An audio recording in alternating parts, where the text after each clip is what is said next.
There's a moment coming in your CRNA school interview where everything gets quiet. You've talked about your ICU experience, you've answered clinical questions, and then someone leans forward and asks, "Why do you want to be a CRNA?"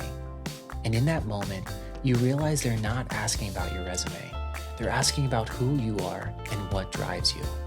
If your answer isn't anchored in something deeper than burnout, money, or escaping the bedside, they'll feel it. Today, we're going to discuss the importance of your why and how it evolves throughout your CRNA journey. Welcome back to the CRNA Mentor Podcast, and today we're going to be discussing what is your why. One of the most common questions you're going to get in your CRNA school interview is simple. Why do you want to be a CRNA? And yet, it's this question that many aspiring CRNAs struggle to prepare for. Many applicants aren't confident in their responses. It's not unique enough, or doesn't have enough of a wow factor. Today, I want to help you understand and refine your why. Now, the first roadblock in answering this question is approaching it on a surface level, purely based in emotion. Why do you want to be a CRNA? I'm tired of the ICU.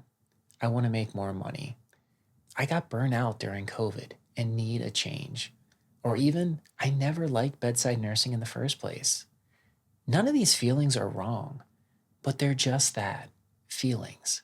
And often these feelings frame the CRNA profession as a greener pasture, maybe financially or emotionally.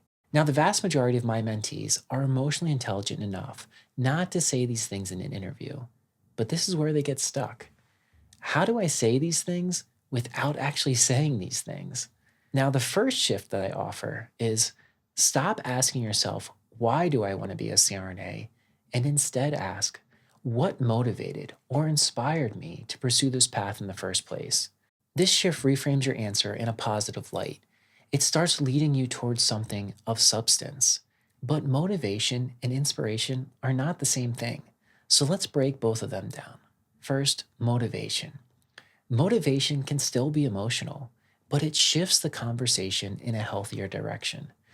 Motivation is often triggered by something outside of you, wanting more autonomy, wanting to provide more for your family, maybe watching someone else in your unit get accepted, or it could even be receiving a letter of rejection from your target school.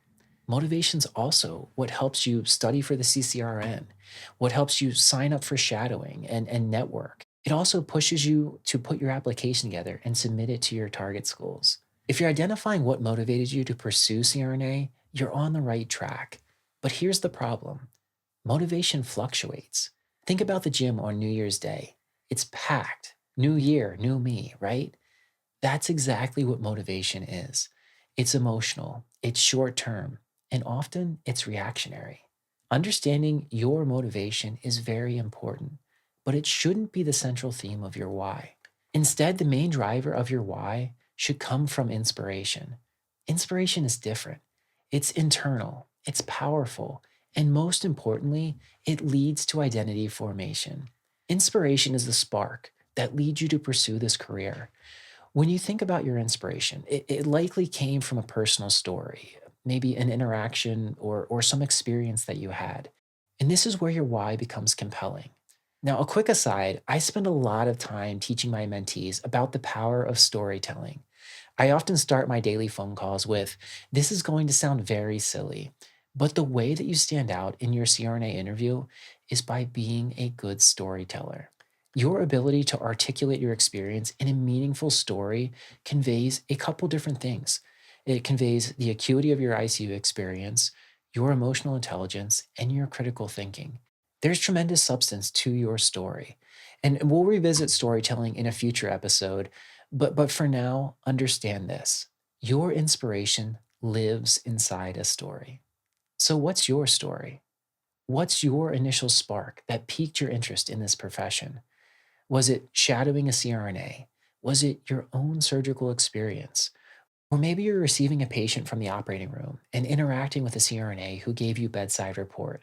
All of these are great inspiration. Maybe you're a teenager having an emergency appendectomy, and the CRNA who cared for you in pre-op was calm, was steady, and reassuring, and that moment stuck with you. Or maybe you're in the ICU during an emergent intubation and you saw a CRNA step in with confidence and expertise, and something clicked. That's inspiration. This initial spark is a great start to uncovering your why. But now there's a second roadblock, and this one's insidious. It's dynamic. Many mentees rely on a single story, and over time, this single inspiration loses detail, it loses emotion, and it loses depth. And they start to feel that their why lacks some substance. Now, I love analogies, so here's one to understand this a little bit more. Your first interaction with the CRNA lights a candle. That single candle burns as you go through nursing school, as you enter the ICU and start preparing your application. It's enough to keep you going, to get to this point. But there's something that happens as you start to put your application together. You start to compare your why to the why of others. It's so easy to do online and in talking with other nurses or maybe applying in your unit. And suddenly your why feels weak and you start second guessing. Was it even that great in the first place? Is it enough to make you stand out in your CRNA school interview? One candle burns down, it gets smaller, it produces less warmth. I coined this roadblock the single candle problem. And the good thing is, all you have to do is get more candles. Now, more candles could look like shadowing multiple CRNAs. It could look like learning about the history of this profession, listening to podcasts, attending conferences, engaging in advocacy. But here's the key. You don't simply stumble into inspiration. You build it intentionally. One of my big goals with this podcast and the CRNA Mentor platform is to inspire you and connect you with other CRNAs in this profession who inspire you.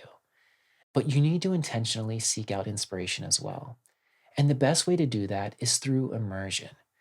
When I talk about immersion, most mentees think about shadowing in the operating room. But the truth is, that's only one piece of this. This past Christmas, I bought my kids a box of puzzles. It was like 4 to 5 different puzzles, all with the same theme. Now, nurse anesthesia is like that. There's a clinical practice puzzle, an advocacy and legislative puzzle, a research, education, and shadowing is just the clinical part. When mentees shadow me, I tell them, you'll slowly start putting this clinical puzzle together, but don't expect to see the full puzzle until you're well into clinicals as a nurse anesthesia resident. And the same applies to every other aspect of this profession.